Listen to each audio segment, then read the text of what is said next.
I was so excited when I opened it. I found myself making like an Instagram blog for my friends, like just as the opening unraveled. This giant box and like, what's it gonna be? Like, it was so exciting. Even like the older kids, they like are hands-on like in it. I immediately started thinking of ways that I could like kind of like make a lesson out of it. And it's so adaptable, which was really fun. Easy to open. It's colorful. It's exciting. I like almost opened it with my mom hat on first. And I've already recommended it to like a lot of my friends. I feel like it's just a great product. They completely transform themselves.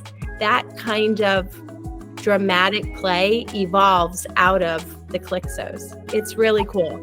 Awesome. It's been really a good tool. Someone who's been doing, STEAM and STEM for 14 or 15 years now, it's been a long time since I've seen something new. And Clixo, to me, was new. It was just a lot of like, who gets to try it for? Like, and it was like, no, guys, there's enough for like all of you. They were all disappointed to clean up. So that's like the best thing.